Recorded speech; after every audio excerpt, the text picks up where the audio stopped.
Bienvenidos todos, esto es Familiarmente, siempre pensando en amor de familia. El día de hoy nos acompaña la doctora Lida Coronel. Ella es psicóloga infantil, perito judicial calificada y psicóloga forense. Bienvenida, doctora. Muchas gracias. La oportunidad es excelente para hacer conocer a todos ustedes que tenemos ya personal calificado dentro del área que vamos a manejar en esta noche. Vamos a manejar el área infantil y el área de los adolescentes. Ya en el Ecuador se está manejando el tema de la alienación parental y pues con eso hemos logrado identificar al progenitor que está manipulando al menor. Yo voy a enumerar en gran parte lo que corresponde, ¿no?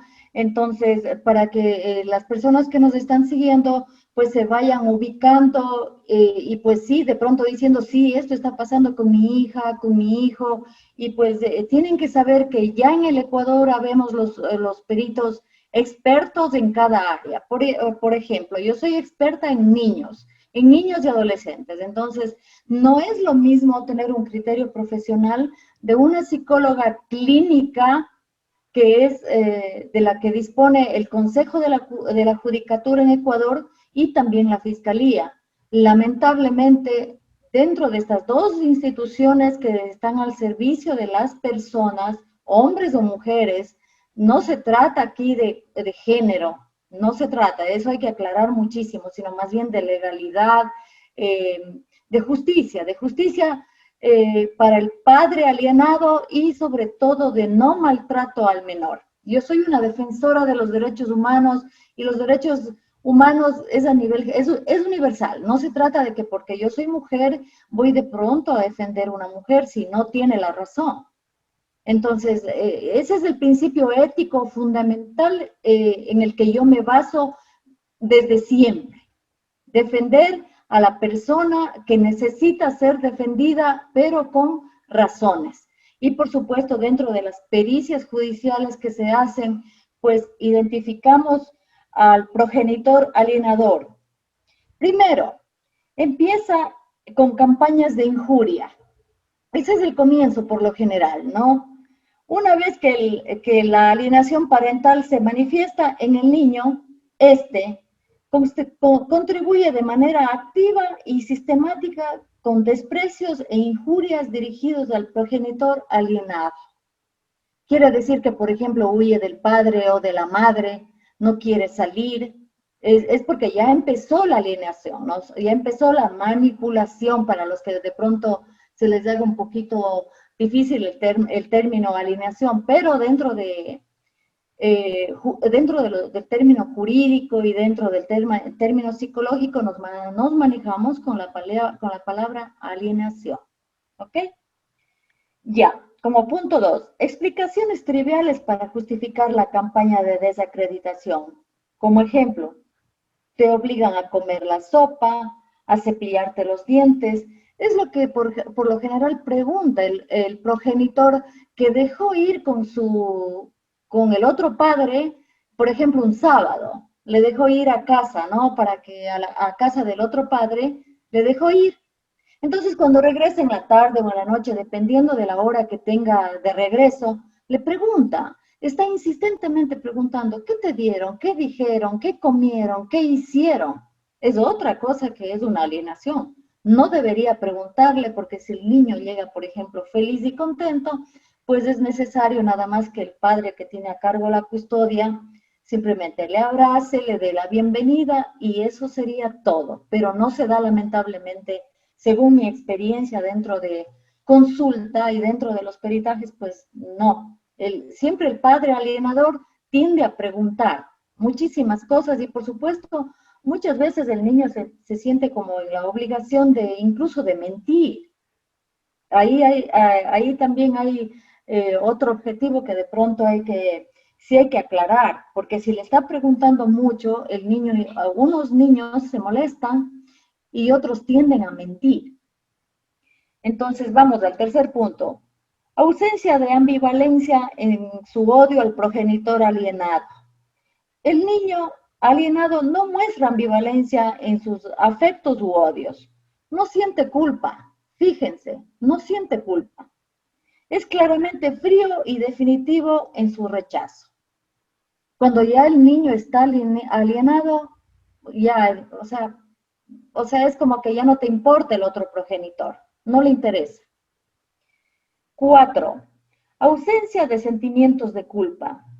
El niño refiere no sentir culpabilidad por el rechazo u odio sentido, así lo entiende como un acto de lealtad exigido por el progenitor alienador y tomado posteriormente como conducta libremente asumida. Divide el mundo en buenos y en malos, sin dudar y sin remordimientos.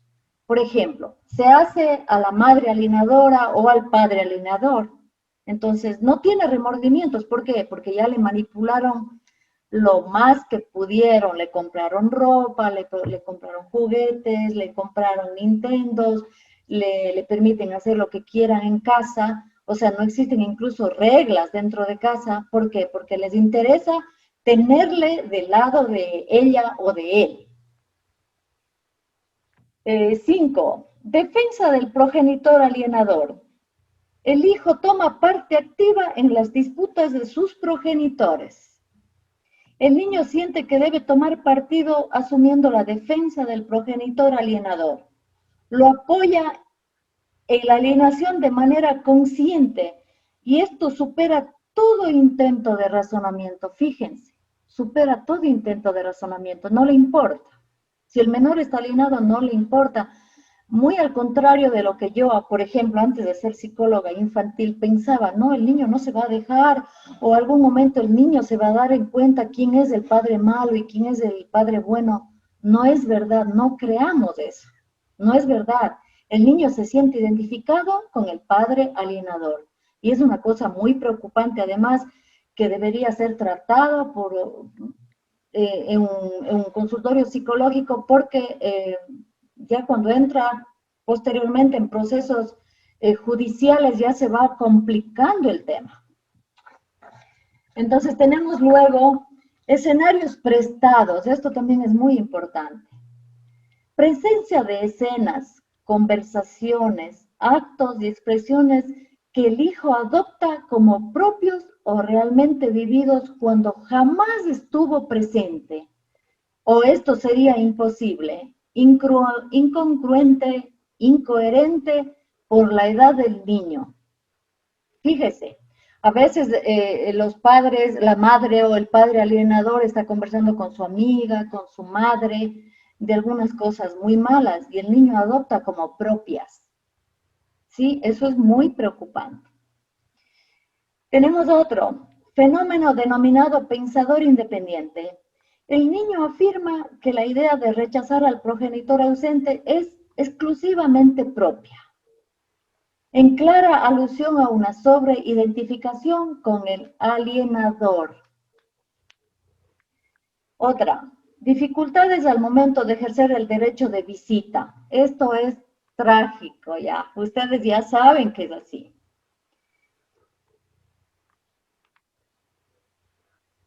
El niño manifiesta no querer estar con el alienado. Mantiene una actitud hostil e intenta inducir un quiebre prematuro y mantener distancias, sobre todo en presencia del progenitor custodio. O sea, el custodio es el que le alienó, ¿no es cierto? El manipulador. Otra, uso del tiempo como estrategia de alienación. El progenitor alienador establece su dimensión en el mundo social de los hijos, los juicios que incidirán en su formación y mantenimiento de las relaciones íntimas durante la vida de los niños. Entonces, el tiempo suele ser un arma eficaz en manos del alienador, ya que permite que el hijo se convierta en miembro activo de la campaña de denigración hacia su otro progenitor. Otro, esto también es terrible, ya lo saben. Inmersión judicial. El progenitor alienador tiende a usar y abusar de los procesos judiciales.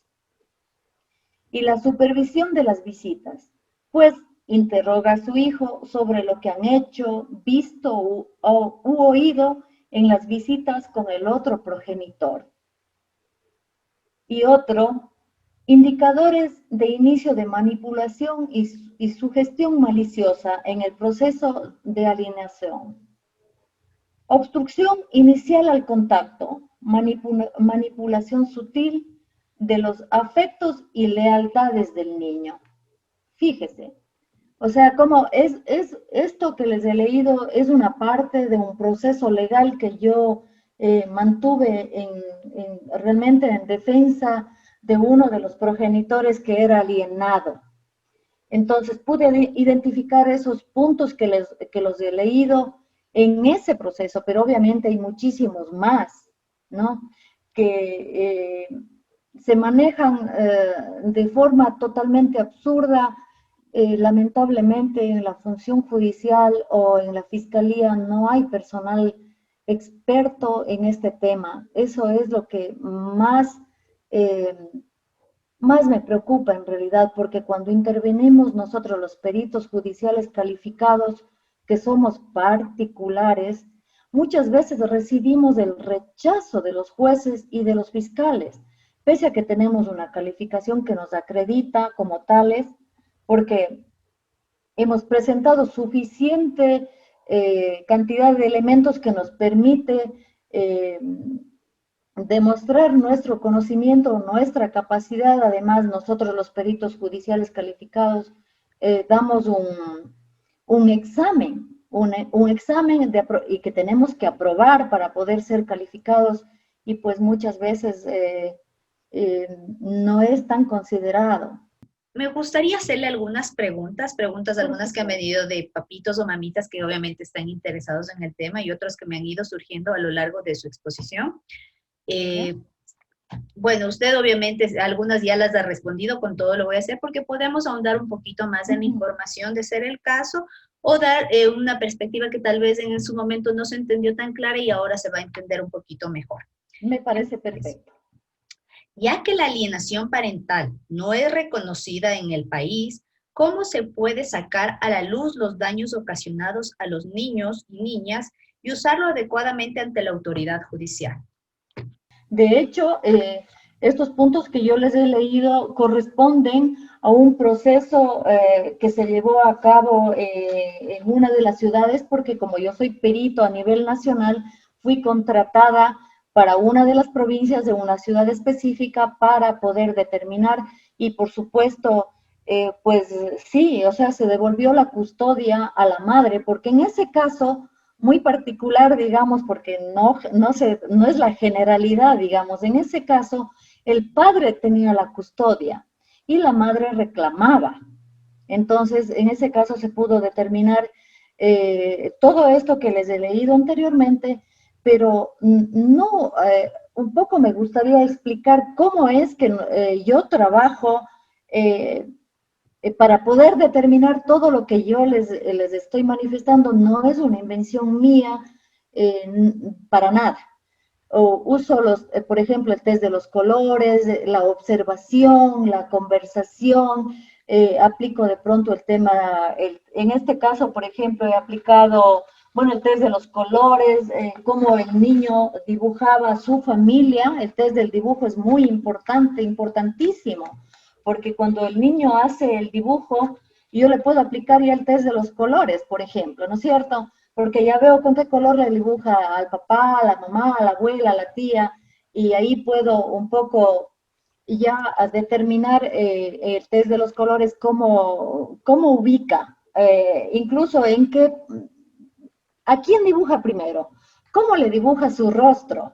Si le dibuja sonriente, si le dibuja con cara brava, con los pelos parados, sin brazos, sin piernas, o sea, en el test del dibujo. Y pues hay otros test científicos con los que yo me manejo y son totalmente aplicables, aceptados dentro de la parte legal.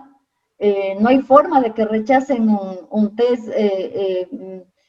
que yo le estoy demostrando al juez o al fiscal, le estoy demostrando que es verdad lo que yo le estoy diciendo. ¿Por qué? Porque le estoy adjuntando a mi informe pericial, estoy adjuntando el test que le he aplicado al menor.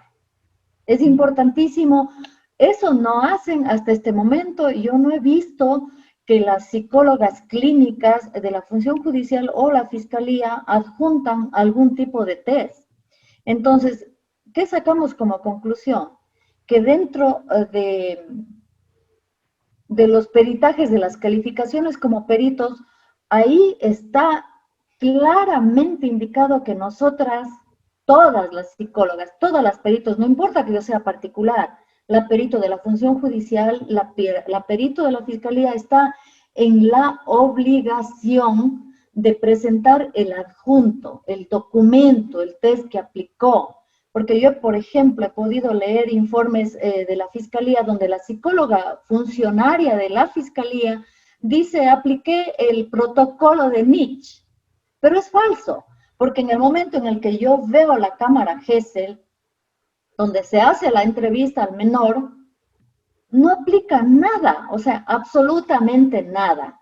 Hay otra cosa que he podido observar en muchas de las profesionales que pertenecen a estas dos entidades públicas, que se manejan con preguntas sugestivas. Entonces, pues, por ejemplo, le dicen a la niña que de pronto su padre está acusado de abuso sexual. Le dice la psicóloga a la niña de 6 años, le dice, aparte de tocarte tu vagina, ¿qué más te tocó?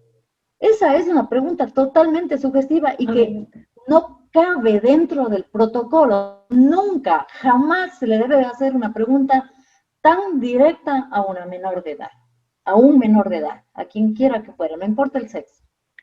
Pero mi doctora Lida, estamos claros que si existe en el Ecuador el tema de la alienación o se prevé el tema de la alienación parental, ¿por qué no se lo usa? ¿Por qué existen tantos casos y obviamente los resultados son nefastos?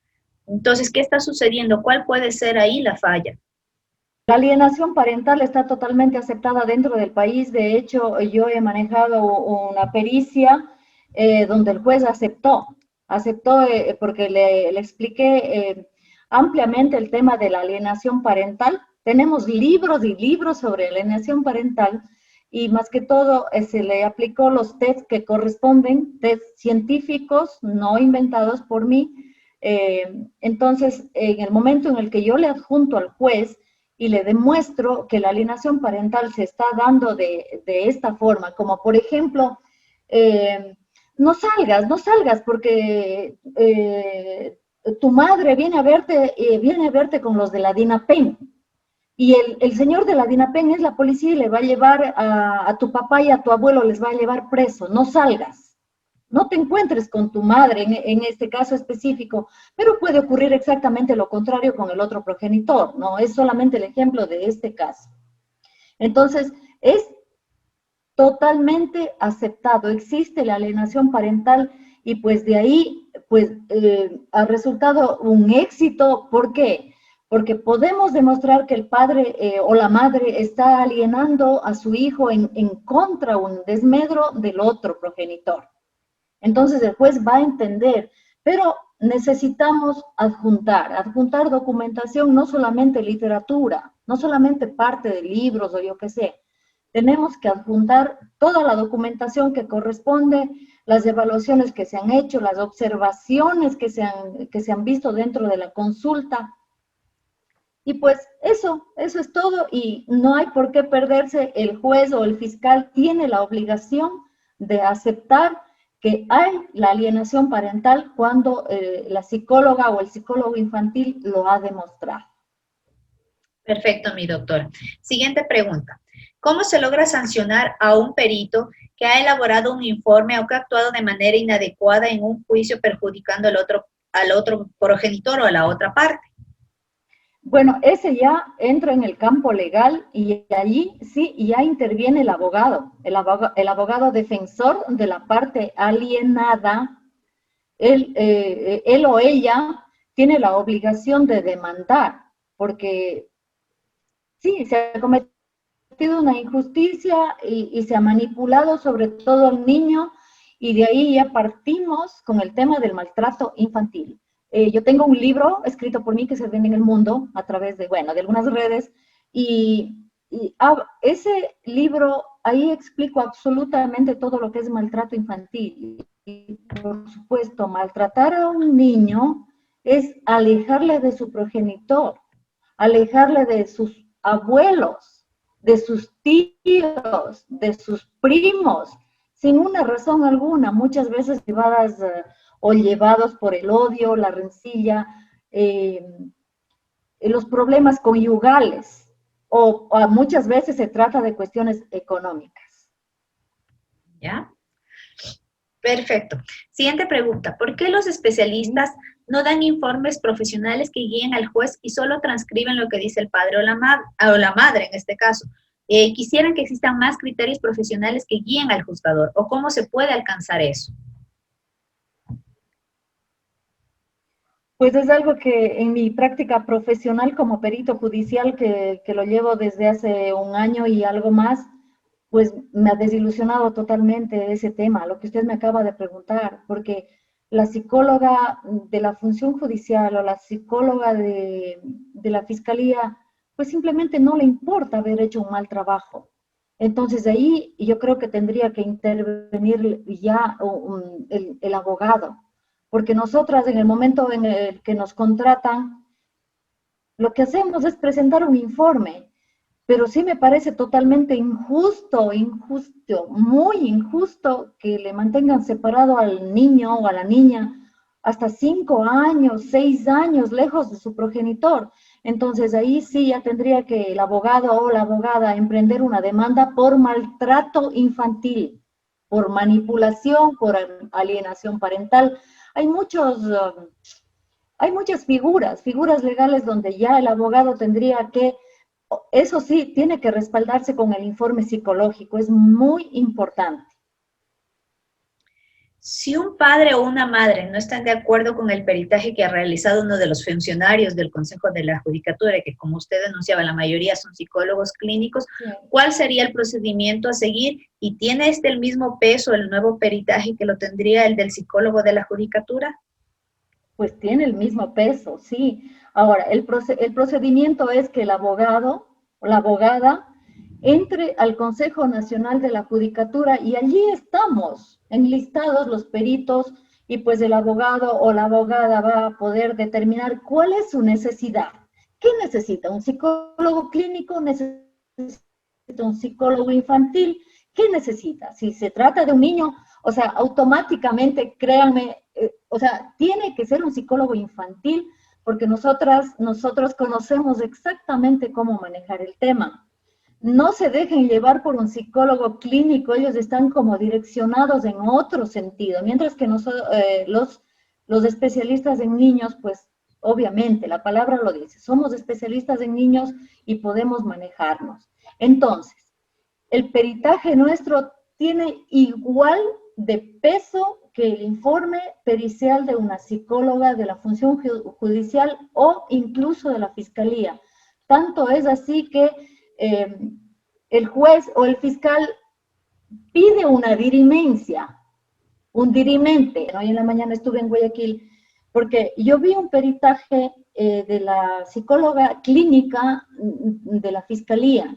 Ella no aplica ningún protocolo, no aplica ningún test, ella hace preguntas sugestivas, entonces mi informe fue basado en absolutamente todo lo que yo pude ver dentro del proceso en sí, donde ella no adjuntaba ningún test, absolutamente ningún documento, ella escribía su criterio. Entonces, ¿qué pasó allí?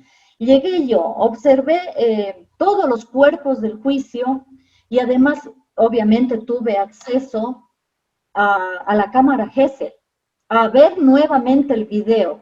Y por supuesto, ahí con el fiscal, con los abogados de las dos partes, con las partes interesadas que el fiscal permitió, pues observamos nuevamente el video que se había realizado hace 2 años. Imagínense, cuando la niña tenía 6 años, pasó el supuesto tocamiento, que viene siendo un abuso sexual. Sexual. Ya, yo pude ver ese video y pude determinar que la niña en ningún momento dijo me tocó aquí o acá, simplemente ella manifestaba que se bañaba y todo eso. Han pasado ya 2 años, la niña tiene 8 años ahora, está totalmente alienada. Entonces, hoy, ¿qué dijo en la cámara GESE? Que el papá sí le tocaba, adelante y atrás, que incluso ya le incluyó al abuelo paterno la niña.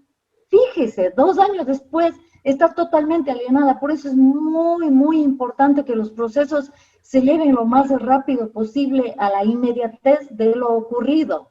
Muchas veces los padres o las madres confían extremadamente en la justicia como tal y no buscan ayuda particular. Yo sé que cuesta dinero muchas veces, es el tema totalmente limitante porque tienen que contratar a la perito, tienen que pagarle el transporte, o sea, todo lo que implica los gastos, ¿no es cierto?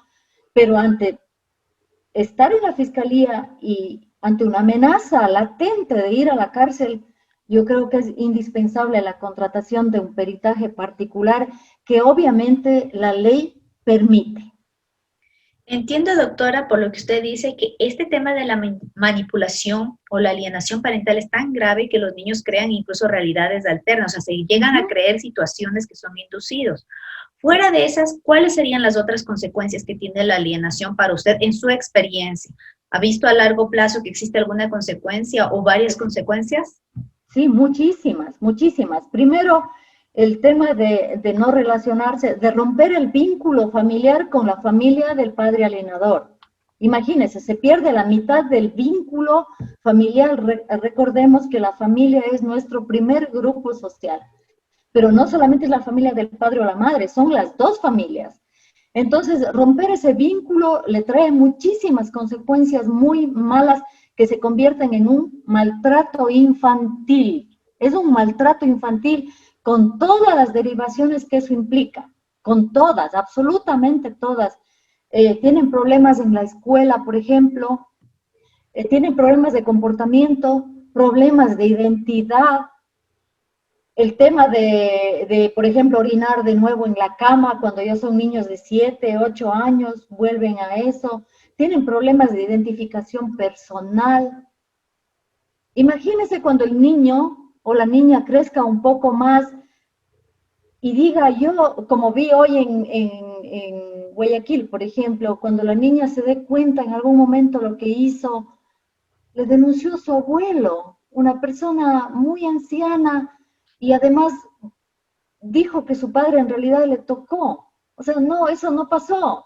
Porque cuando ella tenía 6 años, pues para nada. O sea, cuando hizo la declaración inicial, que es la verdadera. En este momento la niña está alienada totalmente. Entonces la defensa del abogado penalista, conjuntamente con la psicóloga infantil calificada dentro de la judicatura, va a ser la alienación parental. O sea, cómo la madre y sus parientes le alienaron a la pequeña, le manipularon, le adiestraron para que ella solamente repita lo que ellas quieren que diga. Entonces, por ese lado, es nuevamente mi sugerencia que se mueva muy rápido el asunto antes de que pase mucho tiempo.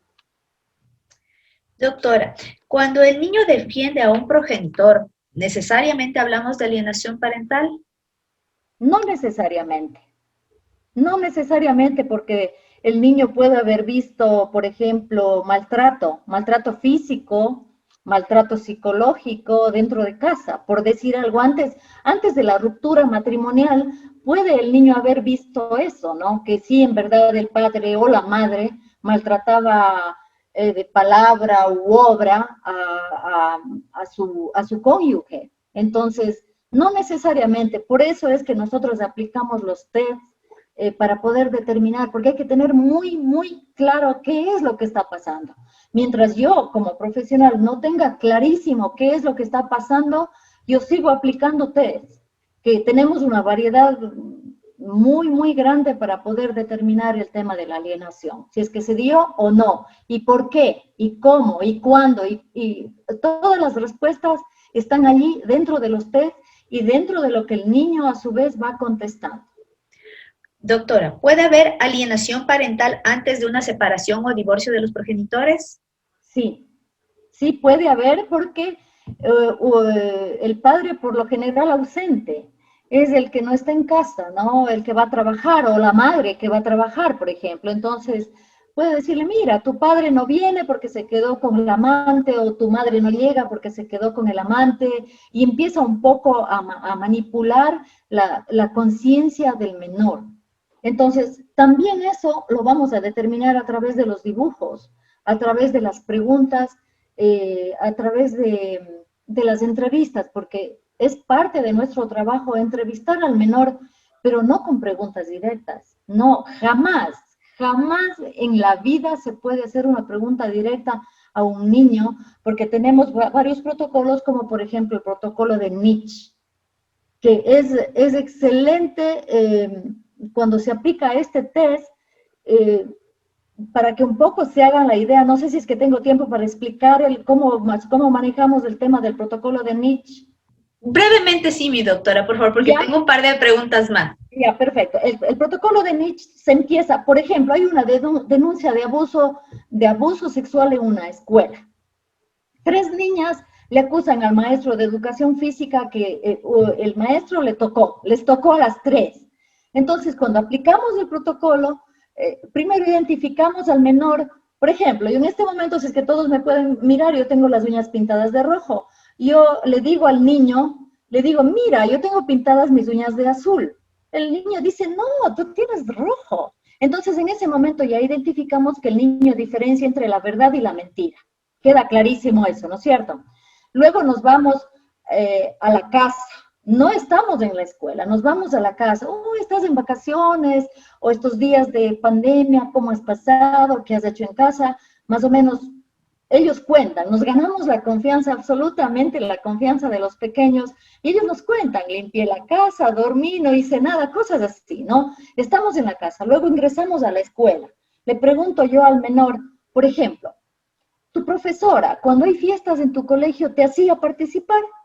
Sí, no, ¿por qué? ¿Cuándo? ¿Dónde? ¿Qué? Cosas así, ¿no es cierto? Ya estoy en el centro educativo. Y luego entro al aula, ya entro al aula.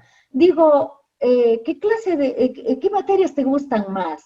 Entonces me dicen matemáticas, educación física, etcétera. ¿Qué materias no te gustan más? Estoy en el aula, ¿no es cierto?, con el niño. Y yo, en ese momento que ya estoy en el aula, aprovecho para preguntar, ¿tienes amiguitos en el aula? ¿Quiénes son tus amigos? Y me nombran, ¿no? Sí, son mis amigos, pero él es bueno, solitos, ellos solitos dicen, ella es buena, ella es mala, ella se roba nuestras cosas, ella es mentirosa, ella le pega al profesor, le da manotazos al profesor. Entonces, más bien, resulta que las niñas son las agresoras del profesor de educación física, ¿entiende? O sea, así se maneja el protocolo, desde afuera hacia adentro, y en ningún momento yo le pregunté, ¿te tocó el profesor? No, no le pregunté, pero ya ingresé al aula desde afuera. Entonces, ese es el protocolo a nivel general donde se maneja, ¿ya? Es uno de los protocolos que a mí me encanta aplicar porque es como muy certero y aplicado en todos los Estados Unidos y en Europa. Perfecto, mi doctora. Una pregunta más. ¿El hecho de que una madre o un padre levanten denuncias una tras otra contra el otro progenitor da indicios a los profesionales de algo o de que algo anda mal? Cuando yo intervengo como perito judicial, lo que yo tengo derecho, a través del abogado que ha solicitado mis servicios, yo tengo el derecho a acceder a todo el proceso judicial. Y dentro del proceso judicial, yo puedo observar si es que se presentaron, por ejemplo, los test que se aplicaron a la niña, cuando la madre ahí mismo acusa de que el esposo le maltrata psicológicamente. Entonces, yo cuando reviso el proceso, empiezo a buscar si es que la madre denunciante o el padre denunciante tiene documentación, que sería obviamente de una o un profesional, psicólogo, psiquiatra, médico, que certifique que en realidad fue atendida en su consulta, que en realidad hubo golpes, que en realidad hay una ficha médica, una ficha psicológica, pero mientras no exista nada de eso, pues no sirve, no sirve, están mintiendo, porque si no, es la obligación de la profesional o el profesional adjuntar al cuerpo, o sea, al proceso, adjuntar como yo acostumbro, adjuntar lo que mi trabajo le adjunto al informe. Y como pregunta final, ¿cuál es su postura profesional frente al progenitor obstructor? Pues para mí que tendría que ser absolutamente denunciado. Y denunciado, ahí le doy una pauta a los que están observando y son abogados. Podemos agarrar el tema de la alienación parental y el maltrato infantil. Y dentro del maltrato infantil, pues tenemos una variedad muy, muy grande que usted puede encontrar en cualquier libro, y de ahí, sí, o sea, definitivamente para mí tiene que ser sancionada la persona mentirosa, la persona que está perjudicando no solo a uno de los progenitores, sino está maltratando a su hijo, restándole el derecho a ser feliz y a convivir con una familia entera, una familia completa, que son las dos partes, porque uno de los progenitores no solamente tiene la obligación de dar el dinero de la mensualidad. Recordemos también, muchas madres, ojo, muchas madres se olvidan de que ellas también tienen la obligación de aportar económicamente con el 50% de la manutención del menor. Muchas de las madres se olvidan de ese detalle. La obligación es que ellas también aporten, y pues dejan únicamente a que el padre, por ejemplo, en la mayoría de los casos, a que solamente el padre sea el depositante del dinero para la manutención y escolaridad y todo lo que se refiere al menor. Es la madre también la que tiene la obligación del 50%. Así es, mi doctor, y solamente lastimosamente una parte es del cajero y la otra parte es la que dispone del niño. Le agradecemos, mi doctora, por esta entrevista que ha sido muy, muy educativa. En este caso, muchísimos padres tenían todas estas dudas y nos acaba de absolver todo este tipo de inconvenientes que ellos atraviesan, precisamente porque la mayoría de los padres que asisten a este canal no pueden compartir con sus hijitos por A o B circunstancias, son víctimas de denuncias tras denuncias, son víctimas de circunstancias que realmente a algunos les lleva a afectar tanto que incluso sufren estrés, sufren problemas médicos, llegan a pensar en cosas más graves como el suicidio. O sea, son personas que realmente se ven muy afectadas por alejarse de sus hijitos y sus hijitas, y usted ha sido una luz. Como yo digo siempre, todos venimos con un propósito y el educar es uno de ellos. Le agradecemos en este caso por todo lo que nos ha enseñado y esperamos contar próximamente con su presencia en este canal. Muchísimas gracias, y esto ha sido Familiarmente, siempre pensando en amor de familia. Dejaremos aquí, bueno, hemos dejado ya los datitos de la doctora Lida para cualquier persona que necesite contactarle, necesite su asesoría. La doctora... Con muchísimo gusto, a las órdenes. Se ha puesto a las órdenes. Igualmente, soy la abogada Lorena Bravo para cualquier consulta o asesoría profesional que les pueda dar en el área del derecho, a las órdenes. Muchas gracias y hasta luego. Hasta pronto.